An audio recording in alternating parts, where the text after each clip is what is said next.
Cambodia, the heart of Indochina, where time has suffocated in the embrace of emerald jungles. Here, the Khmer titans of thought and stone carved from the mountains a throne for the gods, the likes of which the earth had never known. Angkor. In ancient Sanskrit, it means simply city, but in those centuries, it was the only mirror of the heavens on this sinful soil. The year 802, Mount Kulin. Above the mist of the forests rises a figure that changes the course of history. King Jayavarman II proclaims himself Chakravartin, the Lord of the universe, stitching together a patchwork of tribes into the steel armor of an empire. He transformed the chaos of the jungle into a strict lithic geometry, where every temple is a miniature model of the cosmos.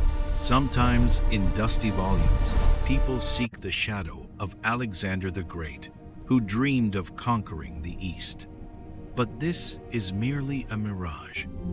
The great Greek halted at the Indus, never reaching the Mekong by thousands of miles. The grandeur of Angkor is not an antique gift or an echo of Europe. It is the pure blood, sweat, and genius of the Khmer people. The 10th century, the era of Yashovarman. The city grows like a living organism, nourished by wisdom and power. The 12th century brings the world Suryavarman II, the Sun King, whose ambitions knew no earthly limits. He commands the construction of Angkor Wat, a colossal prayer in sandstone aimed at the stars. Tens of thousands of hands for decades gnawed into the cliffs, extracting divine countenances from them.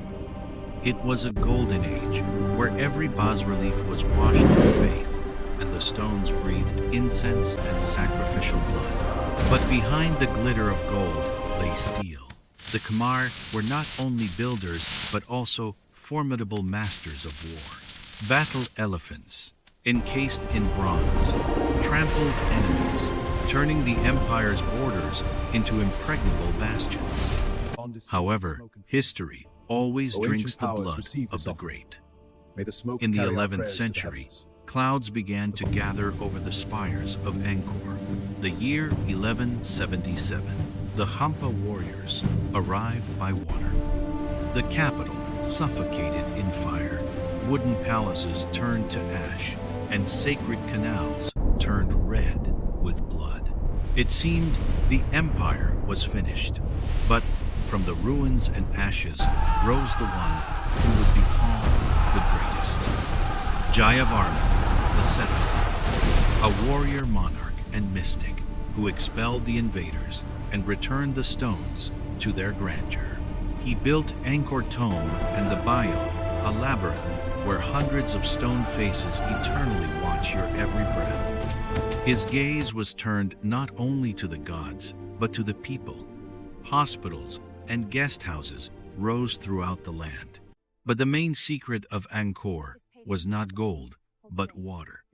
The city was a giant hydraulic machine, a complex system of artificial lakes and canals. Khmer engineers tamed the monsoons, forcing the water to serve the rice harvest 3 times a year. Vast barays, man-made seas, reflected the greatness of kings and fed millions of mouths.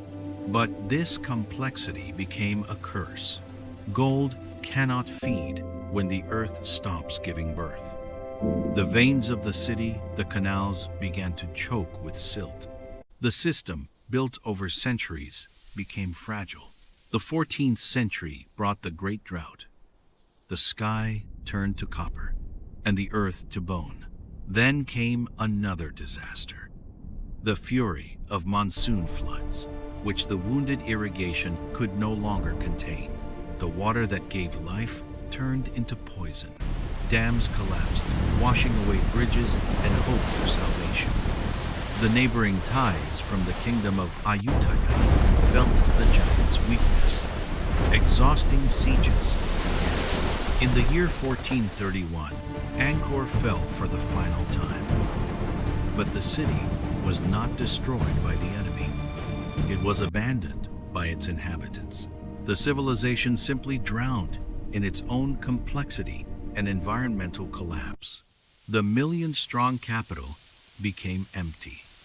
An overwhelming silence of desolation filled the majestic halls. The era of the Great Reclamation began. The jungle started its countdown. Strangler figs, like wooden pythons, began to squeeze the throat of former imperial pride. The roots of trees tore through the masonry, growing through thrones where Chakravartins once sat. Stone gods hid under a carpet of moss and lichen, becoming part of the forest landscape. Now macaques are crowned in the ruins, and bats have become the only masters in the sanctuaries of kings. The vast city disappeared from the world maps, turning into a myth that Europeans refused to believe. But Angkor was never truly dead. In its shadow, another life always flickered. Buddhist monks, saffron shadows in a labyrinth of gray stone. When the kings fled and the warriors fell, people in orange robes remained to guard the peace of the ruins. They turned Hindu altars into abodes of compassion, reinterpreting the wrath of gods through the teachings of the Buddha. It was the monks who became the living memory of Angkor, not letting the jungle completely erase its name. For them, these stones were not a dead past. They were a place of eternal present and prayer. Centuries passed. In the 19th century, the world rediscovered Angkor through the eyes of French explorers. But they found not just ruins, but a sleeping deity covered with the scars of time and roots. Today we look at Angkor Wat and see in it a lesson for all great empires of the future. The power of stone is nothing before the fury of nature and the whims of climate if the balance is broken. Modern science, with the help of lasers, sees what is hidden underground. Beneath the layer of thick forest, LiDAR draws vast streets and quarters that we could not have imagined. Angkor was much larger than we thought. It was a megastructure, ahead of its time. Now voices are heard here again. Millions of people from all over the world come to bow to this beauty. But at sunset, when the tourists leave, Angkor returns to its true guardians. To the spirits of the Khmer ancestors and the monks whose mantras vibrate in the pores of the ancient sandstone. The empire has vanished, but its lithic heartbeat still echoes in the soil of Cambodia. The mystery of the stone remains unsolved, brilliant, deep, and eternal.